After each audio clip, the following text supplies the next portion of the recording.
ар бир мамлекеттин гүлдөө доору болот деп каралат тарыхта. Кыргызстандын 20-кылымдагы өнүккөн доору Турдакун Усубалиев республикага жетекчилик кылган чейрек кылымга тете убакытка туура келет. Бул жылдарда калктын билим алуусу, кыргыз интеллигенциясынын калыптанышы жана эң негизгиси Кыргызстандын социалдык экономикалык жактан өнүгүүсү ыраттуу жүргөн.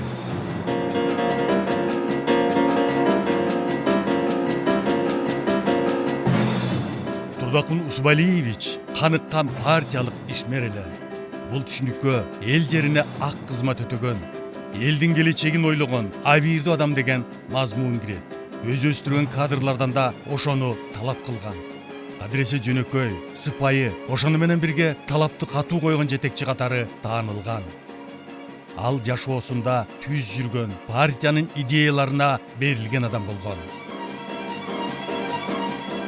Турдакун Усубалиев мамлекеттик жана саясий ишмер кандай болот, кандай жашайт жана максаты кандай деген суроолорго өзүнүн узун жана бак дөөлөттүү басып өткөн өмүр жолу менен жооп берген адам.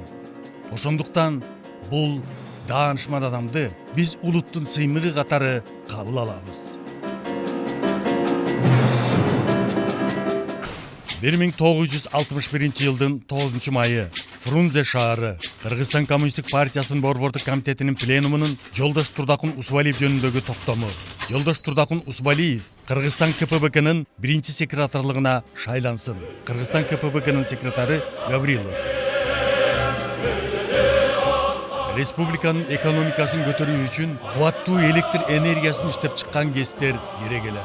Ошол 1961 жылы республиканы электрлештирүү боюнча стратегиялык программа иштелип чыккан. За годы работы Турдакуна Усубалиевича по существу было построено Нижненарынский каскад гидроэлектростанции, начиная от Токтагульского ГЭС, Крупсайского, Ташкумурского, Чкурганского. Построен ряд энергетических объектов, линии электропередач, соединяющие Токтагульскую ГЭС, южную часть республики и северными регионами нашей республики. 1962 жылдын апрель айында Токтогул ГЭСинин курулушу башталып, бүткүл союздук курулуштардын тизмесине кирген.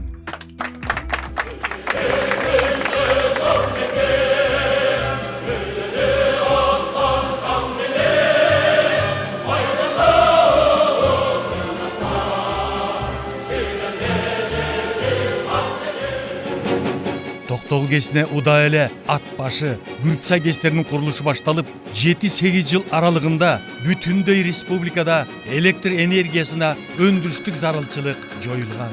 Кыргызстан эле эмес, Орто Азия боюнча ири электростанциялар Нарын каскадындагы 1200 мегаватт кубаттуулуктагы Токтогул ГЭСинин, андан кийинки орунда турган 800 мегаваттагы Күрксай ГЭСинин курулушунда Турдакун Усубалиевич бел чечпей жетекчилик кылды.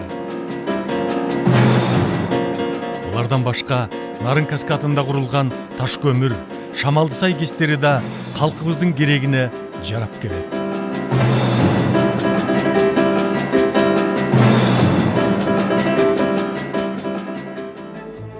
Бир 1970 жылдардын башында Фрунзе шаарында эле 20-га жакын оор өнөр жайы, 12 жеңил өнөр жана региондордо 10дан ашык завод фабрикалар толук кандуу иштеп аткан. Электротехника заводу курулду Караколдо. Каджысайда электротехника заводдор курулду. Мына Бишкекте Кыргыз электродвигатель деген заводдор курулду. ЭВМ деген заводдор курулду. Кайындыда Кыргыз кабель деген заводдор курулду. Майлы сууда электролампаны чыгарган заводдор курулду. Мына Кызылкияда машина куручу завод курулду. 1985 жылы Кыргызстанда өндүрүлгөн продукция 1960 жылга салыштырганда 5 эсе, улуттук киреше 6 эсеге өскөн. Оштогу жибек жана пактадан жеп ийрүүчү комбинаттын өндүргөн товарлары эл аралык көргөзмөлөрдө алдыңкы орундарды ээлесе, насос заводу союздук маанидеги ири ишкана катары саналган. Кыргызстандын өнөр жай продукциясы Союздук республикадан сырткары 53 өлкөгө, анын ичинде Европага, Азияга, Латын Америкасына жана Африкага экспорттолгон.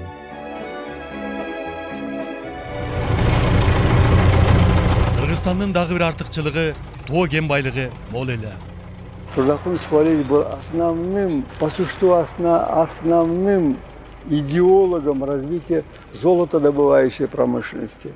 Это имеется в виду Махмал, это имеется в виду джерульские наши запасы. Кумтор – это крупнейшее месторождение в мире и по запасам, и по качественным показателям разработки этого месторождения, имеется в виду по извлечению из породы золота. Сурма комбинаты, Макмал алтын кен комбинаты, Кызыл Кыя, Таш көмүр, Көк жаңгак, Сүлүктү, Кажысай, Жыргалаң сыяктуу көмүр кендери бар шаарларда 8000ден ашык шахтерлор иштешкен. Алар жылына 5 миллион тоннага чейин көмүр казып алып турууга жетишкен. Түштүк Азиянын керемети деп 3-4 өлкөнү аташат да. Түштүк Азия, Корея, Сингапур, Малайзия. Себеби аларда 20 жыл бою экономикалык өсүш 6-7% болгон экен, ошону Түштүк Азиянын дракондору деп коюшат.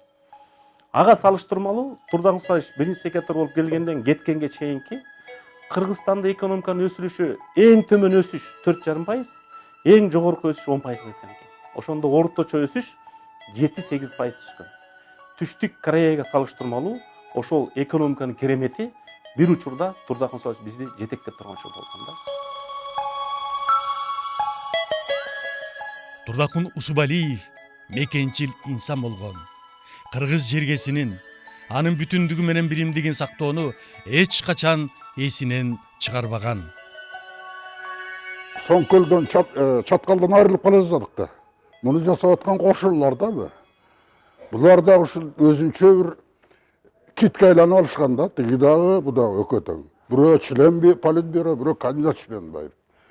Анан эми ошолорго тең келип, ошолор менен кармашканга бул член скалы Турдагун Усубалиевич. Анан ошол түз ким менен Хрущев менен түз байланыштагы киши болгон да Усубалиев. Ошондон түз учуп барып, өзүнө түшүндүргөндөн аман калды да. Ош Соңкөлдү буруп кете жаздашып калды. Кургакчылык болуп, пакта өспөй деп.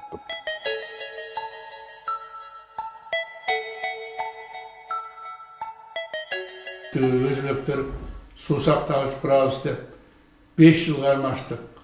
Председатель комиссия политбюронун Касыгин болуп чагышып, баарын иш айтып отуруп, бизди колдоду. Аны эметтик.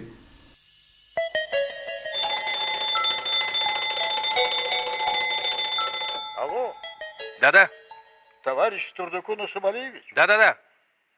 По подготовленной справке секретариата предусмотрено упразднение Ошской области. В этом направлении какая работа ведется? Никита Сергеевич, не согласен с идеей упразднить области республики. Мы горная страна. Климатические условия отличаются от остальных. Если упразднить области, то развитие регионов остановится. Ухудшится партийно-советская работа органов хозяйства. Я не согласен. Да, есть основания в вашем предложении. Ну, хорошо. Вопрос об упразднении Ошской области я снимаю с повестки дня. Спасибо, Никита Сергеевич. Всего доброго. Турдакун Усубалиевдин тушунда эң чоң стратегиялык багыт Фрунзе Ош жолунун курулушу аяктады. Кыргыз улуттук адистер автомобилдик жол курулушу боюнча даярдалып, Төө ашуудагы туннель ишке берилди. Кыргызстандын түндүк түштүгүн бириктирген бул жол күнү бүгүндө стратегиялык мааниге ээ. Эң алыскы Алайкууга, Чаткалга салынган даңгыр жол азыр эл кызматында. Турдакун Усубалиевдин жетекчилиги астында республикада чоң суу сактагычтар, каналдар, насосный станциялар курулган.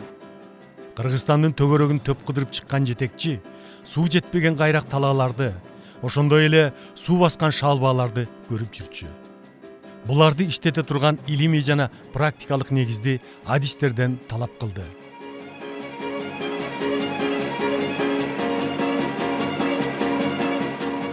Наша республика в Большом Советском Союзе на поливном гектаре собирала урожай, который не собирала хлебодарная Украина. Она за нами идет. Москвада да, Фрунзеде да илими изилдөө, долборлоо институттары Кыргызстанда дан, кызылча, пахта эге турган талаалардын, жайыттык аянттардын картасын түзүп чыгып, Кыргызстан КПБКга министрлер советине беришкен. Натыйжада дан, кызылча, жүгөрү, пахта түшүмү боюнча Союзда алдыңкы орундарда жүрдү.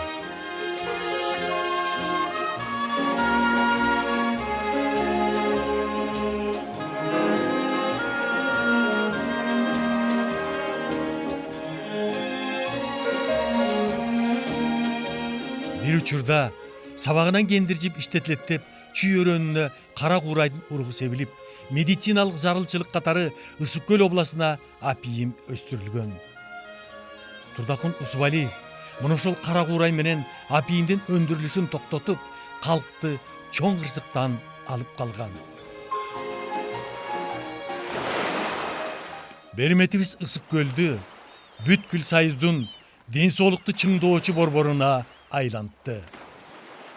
Билимдүү адам коомдун өсүшүнө түрткү болот деген саясат ал кезде катуу кармалчу.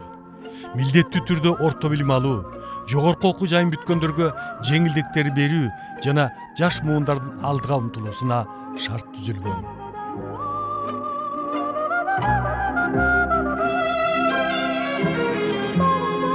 Адабият айдыңында Чыңгыз Айтматовдун атагы чыккан сыяктуу эле Кыргыз киносунун гүлдөгөн доору, архитектура, сүрөт искусствосу боюнча Кыргызстан Союздук Республиканын алкагынан чыгып, эл аралык деңгээлге ат салышкан.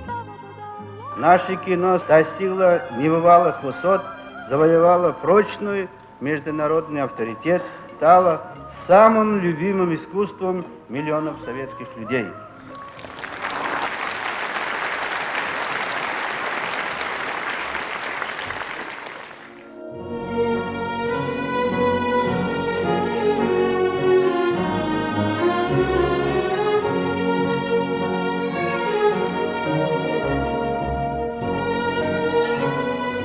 Турдакун Усубалиевдин карьерасынын кульминациясы бул азыркы Ала Тоо аянтынын архитектуралык чечилиши жана бир бүтүндүк концепциясы. Азыркы Ак үй, Тарых музейи, Кенен аянт, аны курчаган ансамблдик чечилиш жана анын бардыгынын ак мрамор менен жасалгаланышы. Эл көркөм сүрөт музейинин имаратына, Манас аэропортунун көрүнүшүнө чын дилинен кубанып, жашоо улам кооз боектордун түсүн алып жатканына ыраазы болуп турган. Ал эми көрө албастардын иш аракетин жогору жак гана билишчү. Фрунзе шаары күн сайын өзгөрүлүп, улам бир жаңы объект ишке берилип аткан күрдөөлдүү учурда Ош базары, Аламүдүн, Орто Сай базарлары ачылды. Ар бир область жумушчу күч берип, өздөрү шефке алган бул базарлар белгиленген мөөнөттөн эрте бүттү. 1985-жылы Кыргызстан Компартиясынын 18-съезди жогорку деңгээлде өтүп, биринчи секретардын жасаган доклады кол чабуулар менен коштолуп турган. Турдакун Усубалиевдин отчеттук доклады КПСБК тарабынан да жакшы кабыл алынган. Бирок Москва тарап өздөрү тынч эмес эле. 1985-жылдын 2-ноябрында Кыргызстан КПБКнын 21-пленумунда жаш курагына байланыштуу Турдакун Усубалиев өзүнүн арызынын негизинде Кыргызстан Компартиясынын борбордук комитетинин 1-секретарлыгынан кетти. 25 жыл сол кетпей иштеп, партияга ак кызмат өтөдү. Ошентип, анын тагдырындагы чоң этап аяктап, алдыда андан да кызык бурулуш буйткасы толтура күрөшүп атып жеңген жеңбегенин билинбеген, баалуулуктардын орду алмашкан заман күтүп турган. Турдакун Усубалиев 4 жыл акыйкаттык үчүн күрөштү. 4 жыл бою эч жерде иштебей, өзү курган республикалык китепканада архивдик материалдар, документтер менен иштеди.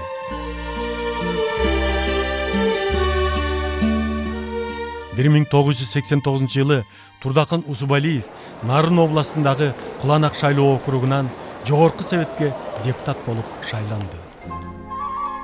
1993-2005 жылдар аралыгында Кыргыз Республикасынын Жогорку Кеңешинин эл өкүлдөр палатасынын депутаты болуп, өлкөнүн тагдыр чечүүчү бардык кырдаалдарында өзүн мекенчил инсан катары көрсөтө алган. Турдакын Советинин эң өлчөөсүз бир эмгеги ал ушул ак эткенден так этип, биздин суу байлыктарыбыз жакшы пайдаланбай атат. Мыйзам долбоорун иштеп чыкты. Ана мен мыйзам чыгаруу жыйынына төрөгө отурганда ошондо мыйзам кабыл алганбыз.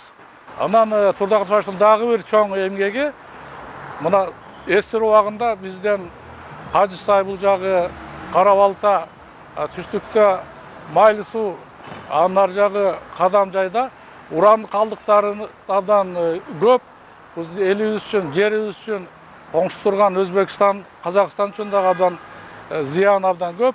Ушул маселени дагы Турдакын Советин биринчи жолу демилге жасап көтөрүп, биз ал ушул демилгеси боюнча парламент атайын Бириккен Улуттар уюмуна башка мамлекеттердин парламенттерине кайрылуу кабыл алганбыз. Ушул маселе өтө орчундуу, ошого жардам керек. Биз коңшу мамлекеттер, башка дүйнөлүк коомчулук ушул маселеге көңүл бурsun, колунан келсе жардам берсин деп биз колдоо тапканбыз.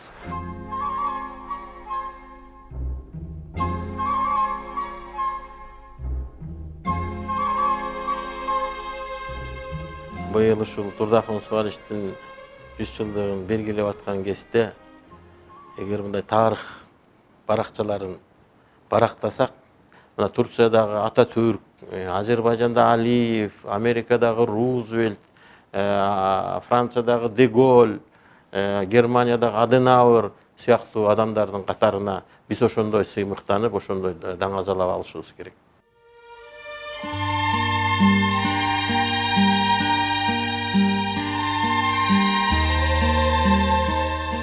Турдакын Усубалиев легендарлуу инсан. Адамдык касиети менен принципиалдуу көз карашына, мамлекеттин ишине болгон берилүүсү шайкеш келип, ал тарыхый баскычтар аркылуу абийирдүүлүк менен өтүп, бизге кийинки муунга ак ниет жашоонун үлгүсүн көрсөтө алды.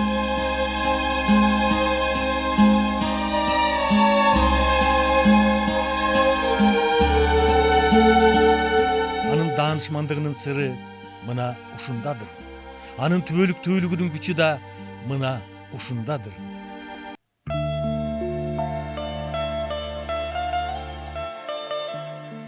Турдакын Усубалиев СССР Жогорку Советинин 5 жолку чакырылышынын депутаты, Кыргыз СССРинин Жогорку Советинин, Кыргыз Республикасынын Жогорку Кеңешинин депутаты, Ленин ордени менен 4 ирет, Эмгек Кызыл Ту ордени менен 2 ирет, Октябрь революциясы ордени жана көптөгөн медальдар менен сыйланган. Эң негизгиси ак шуңкар өзгөчө белгиси менен Кыргыз Республикасынын баатыры наамы ыйгарылган. Турдакын Усубалиевич өзүнүн иштеген мезгили жөнүндө Кыргызстан менин жүрөгүмдө деген 5 томдук китеп жазып калтырды.